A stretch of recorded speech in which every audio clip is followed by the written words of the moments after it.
Executive Platinum, Emerald, Sapphire. Hi, everyone, and welcome to another edition of Crew Travel right here on Yachting International Radio. My name is Rhea. I am your host, and I'm very pleased to welcome back my co-host, Lee Harris from Blue Marine Travel. How are you, Lee?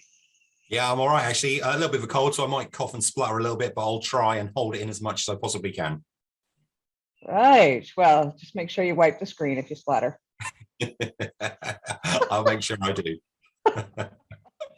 I have to mention that Crew Travel is brought to you weekly by Blue Marine Travel. You haven't lost a passenger since Lee Harris was born back in the late 1900s, and their people move people still. We still do, yeah. As tricky as this is getting, we are still moving people. I really thought, after the pandemic and everything that was, that we had to deal with that we would start to see a stage where it was like, oh, everybody's breathing easy and it's not a big deal, and we're going to go back to the way things were. But no chance. Not at the moment. No. I mean, every day you're looking at, and I'm watching your newsfeed on LinkedIn, and I tell you, everybody out there, I've got the link below this interview. Follow Lee if you're looking to travel anywhere in the world anytime soon, because every bit of bad news that is out there in regards to the travel world, Lee will post it and make your day a living hell. Yeah, I will. I'll cheer everybody up. I do try and intersperse a little bit of good news, but it is very minimal at the moment, unfortunately. But yeah, there is quite a bit of bad news with regards to travel. It's but I mean, strikes are happening right now, straight across the board. I mean, it just seems like I'm used to France striking every August. I mean, that's kind of a given, but now it's strikes straight across the board. What's going on there? Yeah, it is. Yeah. So unions representing European airlines are calling for strikes due to poor working conditions. Staff from Ryanair, EasyJet, British Airways and Scandinavian Airlines are all planning strikes this summer. Last week, British Airways ground and cabin crew voted whether to back a strike over the issue of wages.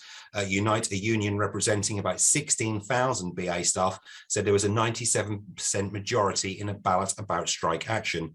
About 700 British Airways ground crew at London's Heathrow have already announced that they will walk out next month. The dates have not yet been confirmed, but the unions must give the airline a 14-day notice. Now, because of this required period, the earliest the walkouts could take place is July the 8th. Obviously, as soon as we have the dates, we will let people know.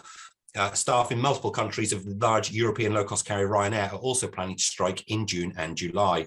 In Spain, strikes have been planned for June the 30th and July the 1st and 2nd. In Portugal, workers also demanded better working conditions, and they were on strike from June the 24th to the 26th. EasyJet staff in Spain are planning to strike for 9 days during July.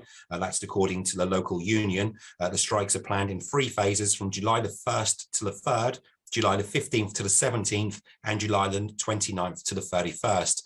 Scandinavian Airlines, Sweden's flag carrier, could see around 1,000 pilots from Denmark, Norway and Sweden go on strike this week because of wage disputes and cost-cutting measures. Currently, they are still in talks, and there is hope that the strike will be avoided. But if anything's to go by the last week or so, I'd be very surprised if it is avoided. Also, on top of that, ground staff from the Aéroport of Paris, the company that operates both Charles de Gaulle and Orly Airport in Paris, are planning on taking action and holding a 1-day strike on July the 2nd. See, this is chaos, and now I'm going to be political. Shocker. But I mean, honestly, these CEOs sit back, the shareholders sit back, they're making billions upon billions. I mean, we saw the amount of billionaires over the pandemic just increase because they were all getting these government bailouts. And who got the most of that pie? I don't know. And now they're trying to hire back staff and crew, but they're not offering them a living wage. We're seeing inflation raise straight across the face of the planet. People that were working full-time and are working full-time can't afford to pay their rent, feed their kids, et cetera, et cetera, et cetera. And, these CEOs are looking at them, expecting them to just carry on. But that's not the way this world works. If you want people to work for you, I'm sorry, you can't sit there and spend $10,000 or euros or whatever it is that you have on a glass of champagne or a bottle of champagne at the local Nikki Beach. These people have to eat. And if you expect them to go to work and earn you that money, then you damn well better pay them, period. Yeah, I think half the problem is as well, the crew that were laid off during COVID and that have come back. I know certain airlines are paying them 10% less than what they were on prior to the pandemic. And like you say, the price of everything is shot up. So that 10% is probably now looking around about 15 to 20%, once you take, inflation into it and all the rest of it. So, as tough as it is for people to travel, I do have sympathy for the crew who do need to, they feel that they need to take this action because that's the only way they feel that they're going to get hurt. Well, and I gotta say, the crew, the crap that they put up with from the general public nowadays. I mean, the general public have absolutely no respect for anybody whatsoever. They get on airplanes, they stand in line, things that are beyond that crew members or that employees' control or, realm of experience. They expect them to move mountains. And I mean, in the air, these people are creating chaos. They're getting drunk, causing fights, being belligerent. Come on. Like, what do you expect? It's just, and these people aren't getting paid. They're getting paid the same as they would working at a local bar.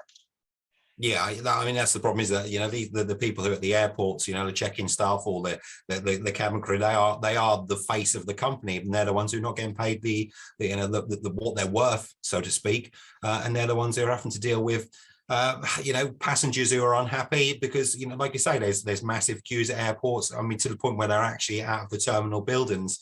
That's how big the queues are. You're looking at 4, 5, 6 hour waits. And so you are going to have disgruntled passengers and all the rest of it. And unfortunately, the people who are, demanding better wages and which they, richly deserve, they're the ones who are having to face the wrath of the passengers. It's not the CEOs and the other people who are the higher echelons of the airlines that are having to deal with it. Look, I think the only way to fix it is to make all those CEOs and shareholders and the upper echelons, they need to be working in an airport for a weekend.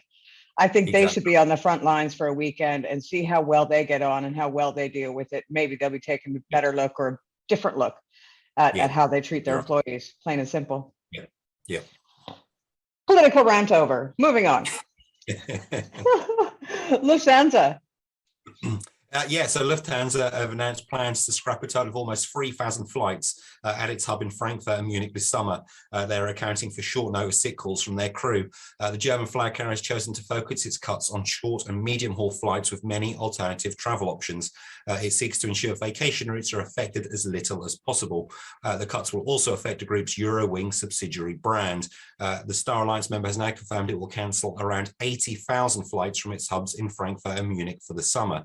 The routes affected in the latest round of cuts consist primarily of intra-European flights that the group serves with high frequency and domestic routes that have realistic alternative transportation options.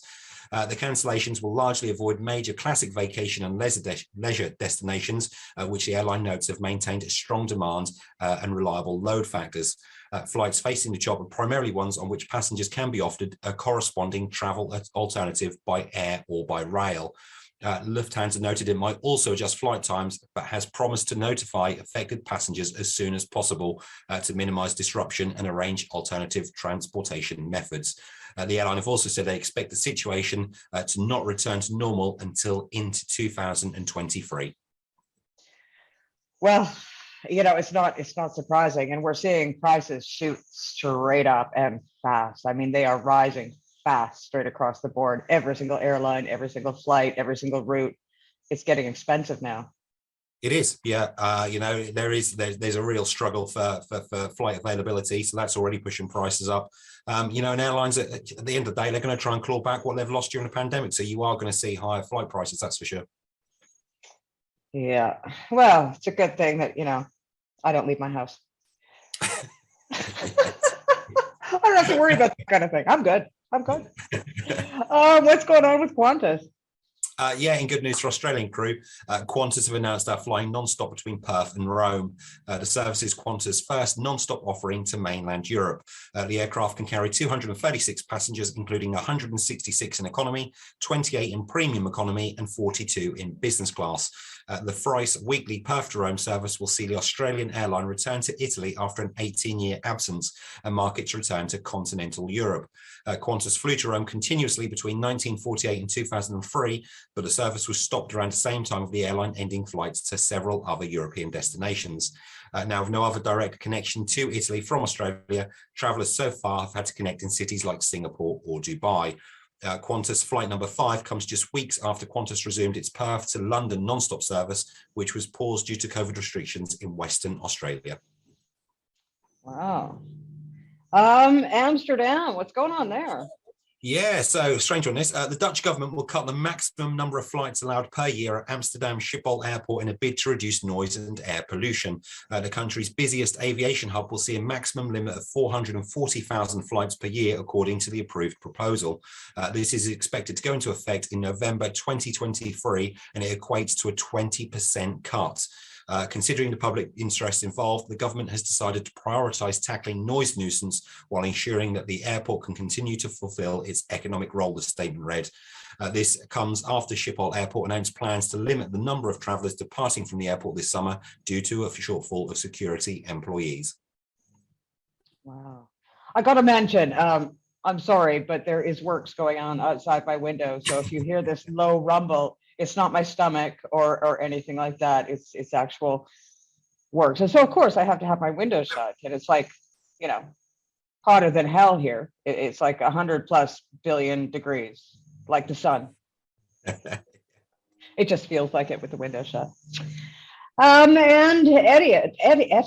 Etihad. Yep, Etihad, that's right, yep. United Arab Emirates flag carrier Etihad Airways has launched 5 seasonal routes connecting Abu Dhabi to popular summer holiday destinations across Europe and the Indian Ocean. The 5 seasonal routes are Abu Dhabi to Heraklion, Greece. That's from June the 15th to September the 17th, and that's 2 flights per week. Abu Dhabi to Malaga in Spain, that's June the 15th to September the 18th, and that's 2 flights per week. Abu Dhabi to Nice in France, June the 15th to September the 18th, that's 2 flights per week. Abu Dhabi to Santorini in Greece, that's June the 16th to September the 18th, and that's 3 flights per week. And Abu Dhabi to Zanzibar in Tanzania, and that's June the 17th to September the 18th, and that's 3 flights per week. Well, I mean, it doesn't quite make up for all the flight cancellations across the face of the planet, but it's a start, right? Yeah. I mean, it's at least it's a few other routes anyway. You'll probably have to see European crew have to fly out to Abu Dhabi to come back into Europe. That's how bad it's getting. Unbelievable. And we have a crew question this week.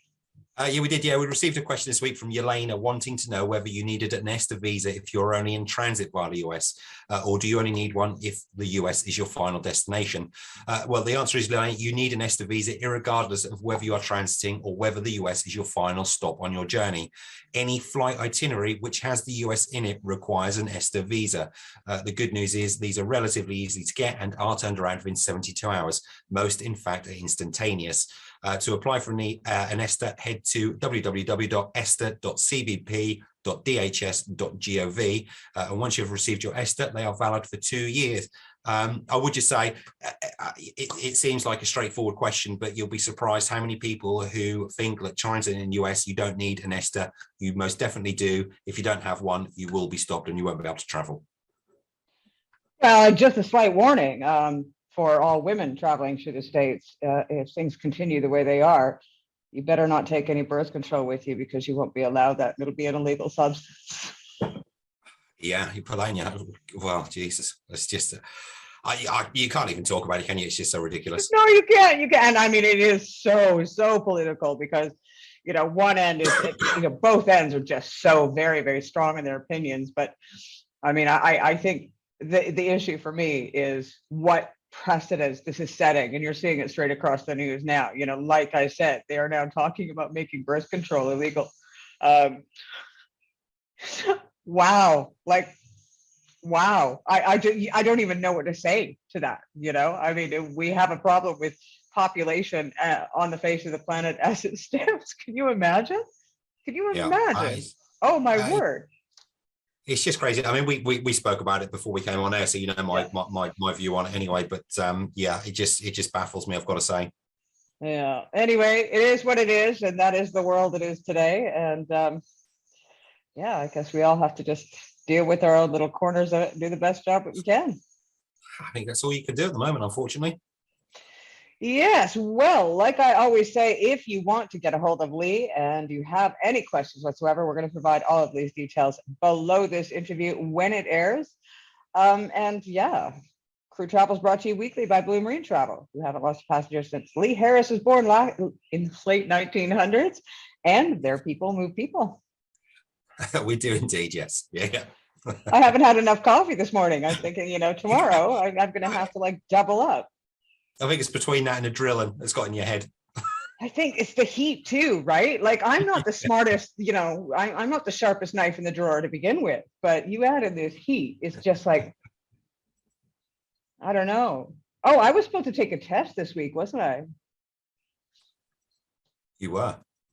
Yeah. Oh, I don't even know. I don't have anything that I could pretend to use as a test, and I'm not going to stick a pen up my nose. So let's not do that. No. Oh. I think I probably did that as a child, which is probably why I'm as smart as I am today. Lee, I gotta say, as always, it's been an absolute pleasure. And have a great week. We'll see you next flight. Yeah, we'll do. Yeah, looking forward to it. And see you same time next week. Brilliant. You've been watching another edition of Crew Travel right here on Yachting International Radio. My name is Rhea. I have been your host. See you again next week. Ladies and gentlemen, once again, we're boarding passengers seated in zones E and